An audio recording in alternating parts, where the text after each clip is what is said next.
चला तर आज घरच्या घरीच बनवूया ढाबा स्टाईल छोले भटोरे। त्यासाठी मी छोले रात्री भिजत घातले होते। दुसऱ्या दिवशी सकाळी ते छोले मी कुकरमध्ये शिजण्यासाठी ठेवले। त्यामध्ये 2 तमालपत्र, चिमूटभर हळद, चिमूटभर मीठ, लवंग, दालचिनी आणि 1 मसाला फूल घातले आहे आणि कुकरच्या 3 शिट्ट्या करून घेणार आहे। 3 शिट्ट्यांमध्ये छोले छान शिजून तयार होतात।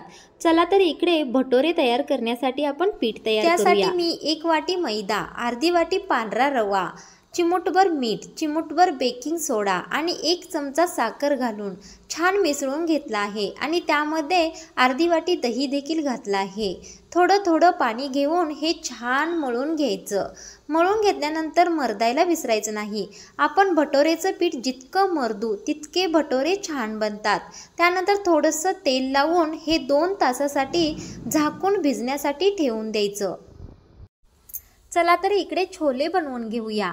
कडलेल्या तेलामध्ये अर्धी वाटी कांद्याची पेस्ट, अर्धी वाटी टॅमॅटोची पेस्ट घातली आहे, अर्धा चमचा आलं लसूण पेस्ट घातली आहे। ही पेस्ट आपण जितकी चांगली भाजू तितकीच छोलेला छान चव येईल। ही पेस्ट छान भाजल्यानंतरच यामध्ये आपण मसाले टाकणार आहोत। ही पेस्ट छान भाजली आहे। चला तर यामध्ये चवीनुसार मीठ, गरम मसाला, जिरेपूड, धनेपूड, चिमूटभर हळद, चवीनुसार तिखट टाकून छान भाजून घेऊया। हा मसाला आपण जितका छान भाजू तितकेच छोले आपले चविष्ट होतील। छोले शिजवताना मी त्यामध्ये मसाला फूल टाकलं होतं, ते मी बाजूला काढून घेतलं। इथे पहा छोले किती छान शिजवलेले छोले आपण त्यामध्ये ओतून घेऊया। छोले जास्त चवीला होण्यासाठी अर्धा चमचा चहा पावडर अर्ध्या वाटी पाण्यामध्ये उकळून घेऊन गाळून मी यामध्ये ओतली आहे। कोथिंबीर बारीक चिरून वरून टाकली आहे आणि शिजण्यासाठी थोडंसं झाकण ठेवलं आहे। आपल्याला जसं हवं तसं आपण घट्ट पातळ ठेवू शकतो। छोले तयार झाले आहेत। आता आपण इथे भटुरे बनवण्यासाठी घेऊया। छोट्या छोट्या गोळ्या करून घ्यायच्या आणि तेल लावून लाटून घ्यायच्या। ते लाटत आहोत तोपर्यंत तेल गरम करायला ठेवायचं।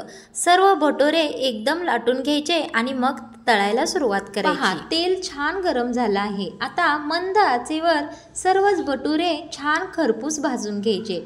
आलटी पालटी करून एकसारखे ते भाजून घ्यायचे। पहा किती छान टुमटुमीत भटुरे फुगले आहेत। इथे आपले छान चविष्ट छोले भटुरे तयार झाले आहेत। परफेक्ट छोले भटुरे बनवण्यासाठी काही टिप्स सांगत आहे, त्या नक्की वापरा। छोले बनवण्यासाठी ते 2 ते 3 तास छान भिजवून घ्यावे आणि मगच ते शिजायला घालावे। शिजवताना त्यामध्ये खडे मसाले नक्की टाकावे। भटुरेचे पीठ बनवताना छान मर्दून घ्यावे, ते 2 तास भिजवावे, नंतरच भटुरे बनवण्यासाठी घ्यावे। यामुळे भटुरे छान परफेक्ट बनतात आणि फुगतातही छान। अगदी साधी, सरळ, सोपी छोले भटुरे रेसिपी तुम्हाला कशी वाटली कमेंटमध्ये नक्की सांगा।